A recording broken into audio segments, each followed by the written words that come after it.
We have come to a very interesting time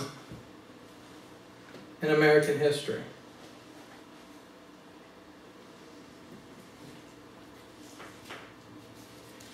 In the past two elections, in 2004 in specific,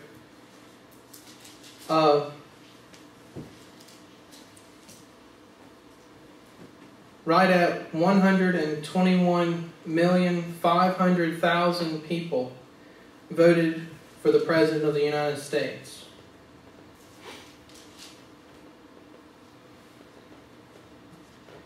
Now that seems like a lot. It seems like a pretty big number. But then you take into account that there's over 207,600,000 people that are actually registered to vote. That number doesn't look so great. Then when you take into account that over 227 million people are eligible to register to vote, it looks even worse. At this time in history, our presidents, they're voted on and elected by around 63% of those that are eligible to vote. 60 or 63% of people elect the president.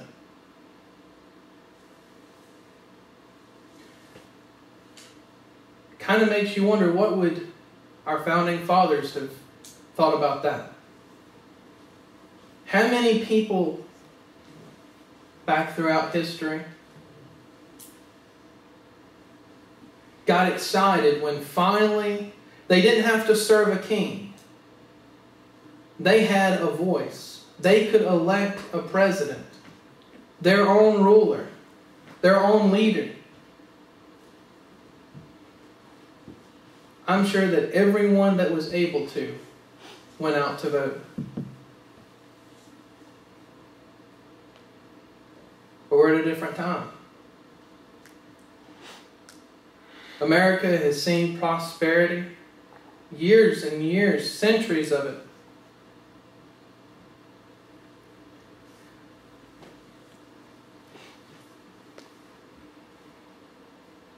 And our desire to be in control of our own destiny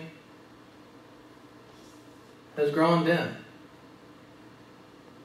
Our desire to have an important role, to take part in something as huge as voting for president, it's grown dim. This past year, 2011,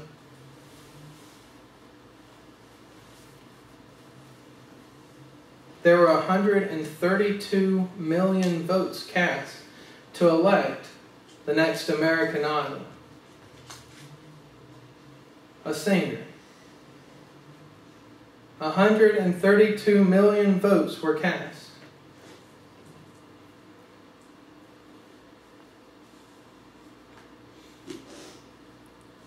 An interesting time in America.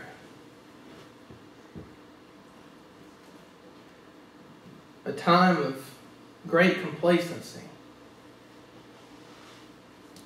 We see all of these special interest groups going out and pushing forward their own agendas. We're at a time where a very slim percentage of the people are having the largest voice.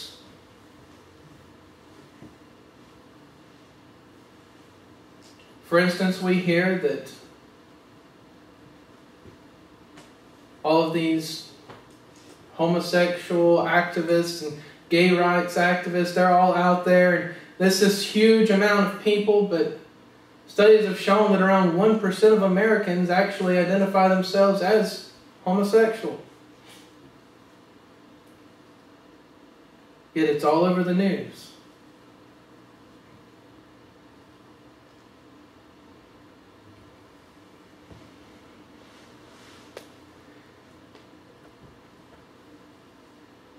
I heard recently that only 20 to 30% of Americans now believe that there is no God.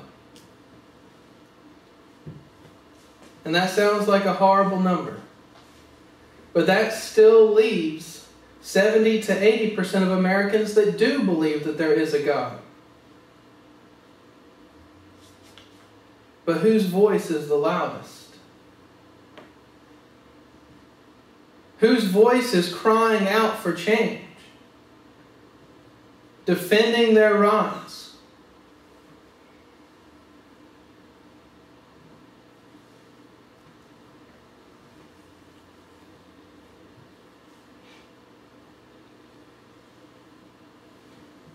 Revelations chapter 3, verses 15 and 16. This is a message to the church of Laodicea. I'm reading from the New American Standard. It says, I know your deeds, that you are neither cold nor hot. I wish that you were cold or hot. So because you are lukewarm and neither cold nor hot, I will spit you out of my mouth. I believe the King James says, I will spew you out of my mouth. Some translations go as far as to say, I will vomit you out of my mouth.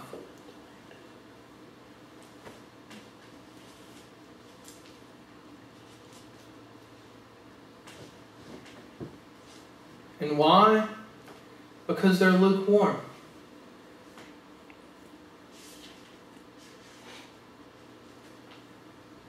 Listening to the statistics and things that I was just mentioning, you kind of wonder what would happen to the Church of America if God was to take action against it. Would we find ourselves hot or cold? Or will we find ourselves lukewarm, as the church of Laodicea was described? I think with the silence on a lot of issues from the church, that the church at large would be spewed out of his mouth. Because they were too lukewarm.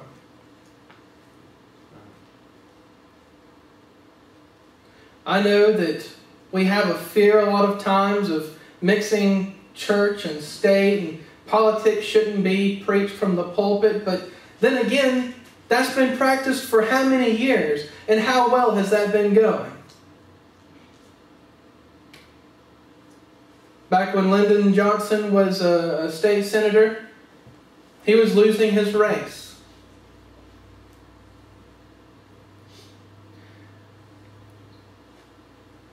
And to silence some of the special interest groups in his state of Texas, he decided that he was going to add a little amendment to the nonprofit organization groups.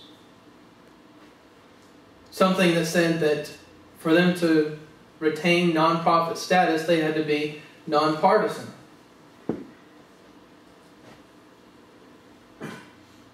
And churches have fallen under that blanket. But you look around and you see all of these other nonprofit organizations collecting their money, sending it to Democrats or Republicans, taking sides.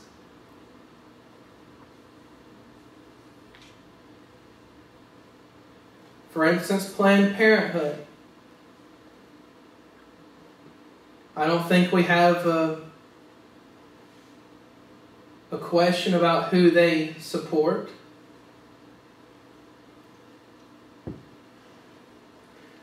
But all of these years, the church has been silent on so many different issues, and it's gone to the point where prayer has been taken out of schools.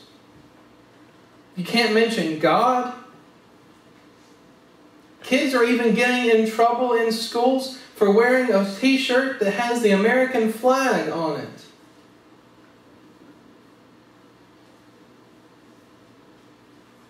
They've wanted to take God off of the money, take Him out of our Pledge of Allegiance.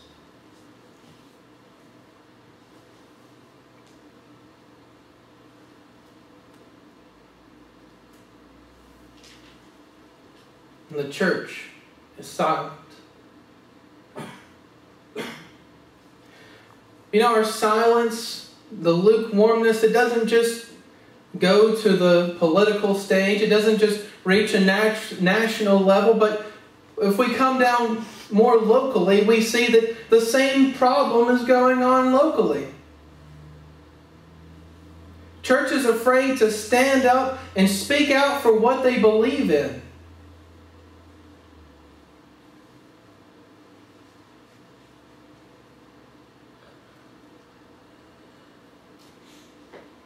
Afraid you're going to offend someone, hurt someone's feelings. Someone asks you, hey, do you want to go out and get a drink?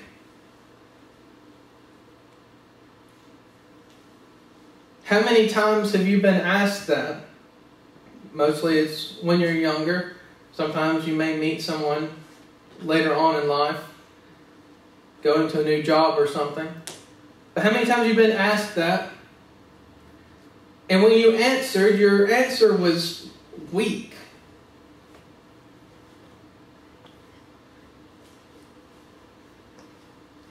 How many times have you been faced with something that goes completely against your belief of what right and wrong is, and in the end, your answer was weak?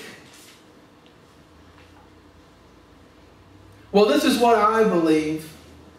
I think this way, so I'm going to do this for me. But, you know, whatever you do, it's between you and God.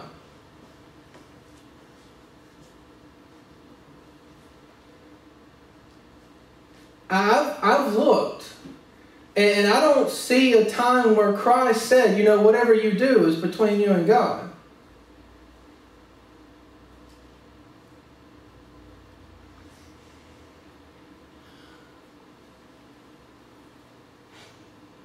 We take that and we move out of meeting with other people to our own personal lives.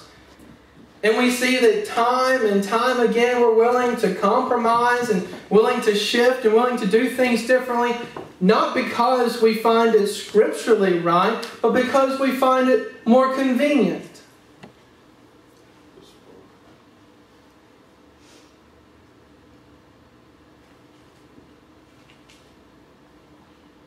And again, I'm not speaking out against change. I'm speaking out against lukewarmness. I heard in the Sunday school lesson for the adults, it was said that you don't have to walk around with a sign that says you're a Christian. If you're living it, people will know. And I think that if you're living your life as a real Christian, then people will want to have some of it. A Christian is full of love, full of all of the great characters of Christ. They're filled with the forgiveness of God. They've been cleansed by His blood. They're a new creature, a new creation, totally new. And if you see something that you haven't seen before, you see something that doesn't show up in other churches, other areas of your life, you're going to want to know a little bit more about it. So the question then has to be asked, how many people have been asking you, where did you get that? You don't have to walk around with a sign on to say that you're a Christian for people to know it. But at the same time, if people aren't coming up and asking you where you got what you got, then maybe you're not living it the way you should have been.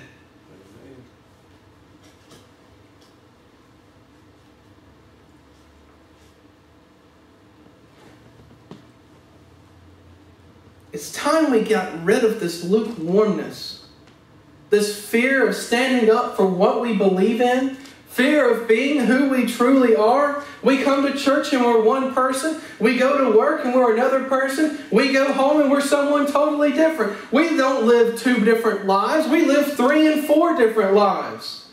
Depending on which place you go, which people you're around, we tend to change and transition between them. We're better than chameleons are at this stuff.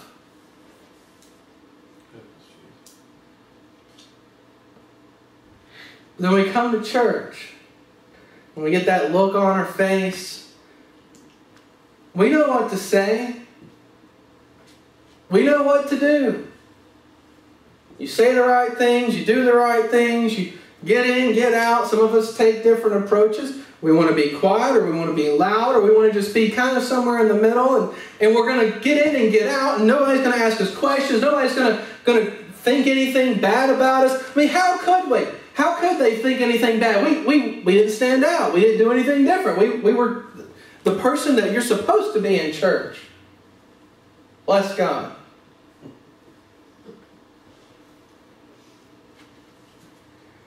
But the fact is that when you get down to it, if you aren't a real Christian out there, you're not a real Christian in here.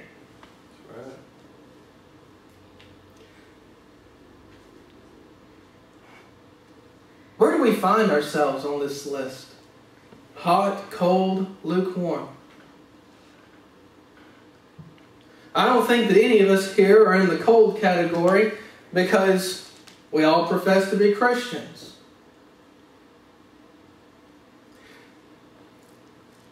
But then we get down to what really matters. Are you hot and on fire for God? Or are you lukewarm and about to be spewed from His mouth?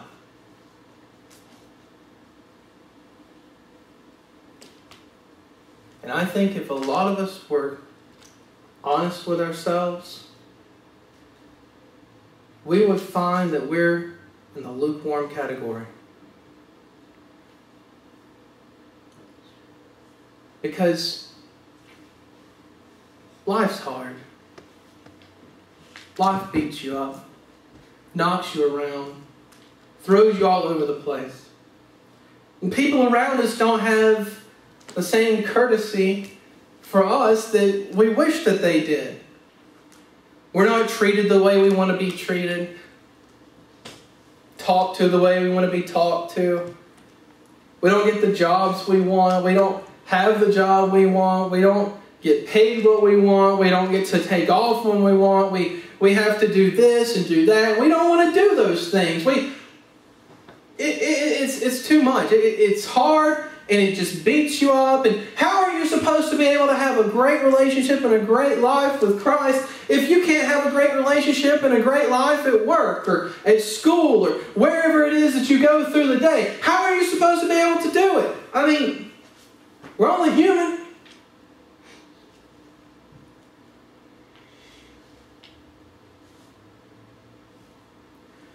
I think a lot of times that's where we go wrong.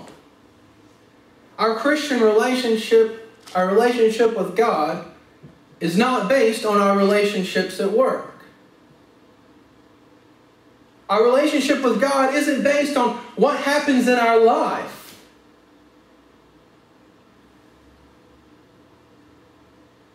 What happens in our life, our relationships at work, our relationships with people, is dependent on our relationship with God.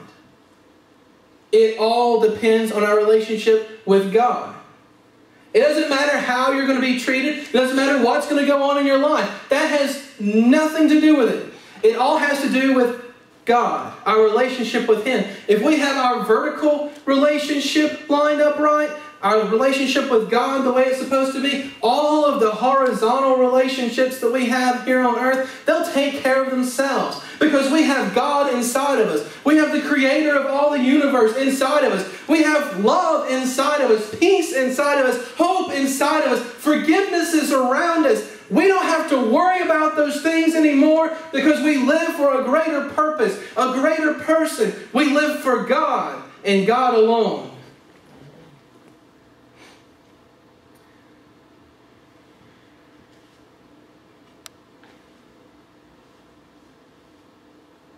It's time we got fired up. I'm sure you remember the day that you were saved. Getting up from that altar. Ready to go. Running around, doing all these great things, wanting to take part in all of these ministries, and years down the road, some more than others, where do we find ourselves? Still and stagnant, waiting for others to do something, hoping that we're not called on, hoping that we can just make it home so the roast doesn't burn and things don't go bad at the house. Who cares about the roast? You can buy another roast, but you have only one soul. And if we don't take care of it, if we don't allow that fire to burn within us, it doesn't matter what you're eating this evening, you're headed for hell. That's it. If we're not taking care of our never-dying soul, we are headed for hell. That's the facts. But we walk around and we come to church and we live our lives outside of church as if we're just trying to pick out drapes to hang over the windows. We've got time, it doesn't matter. The windows are fine. I've got time. I don't have to worry about it right now. I'm not in such a big rush. It's not that big of a deal. My life is going okay. My soul is all right. I mean, it's not the best that it's ever been. It's been better before, but if you look at your life right now, and you can't say right now you're in the best spiritual shape that you have ever been in your life, you've got a problem.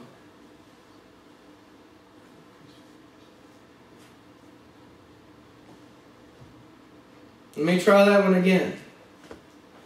If you look at your life right now and you can't say that right now you're in the best spiritual shape that you've ever been in your life, you've got a problem. See, with God, there's only two ways to go. Closer or further. Closer to Him or further away from Him. You can't stay still. You can't be satisfied with where you are. You have to constantly be growing, learning more about Him, learning more about His Word, trying to become more like Him, trying to change yourself. We're not perfect. It doesn't matter how close to God you get. You're not going to be perfect. You're going to make mistakes. You're going to say stupid stuff. You're going to do stupid stuff. But what really matters is, are you trying to draw closer to God? Is your heart's desire, everything within you, wanting to draw closer to Him, wanting to be more like Him? If it's not, you've got a problem. So where are we? Are you where you need to be? Or you still got work to do? Are you hot, burning and on fire for God? Or are you lukewarm? Only you know.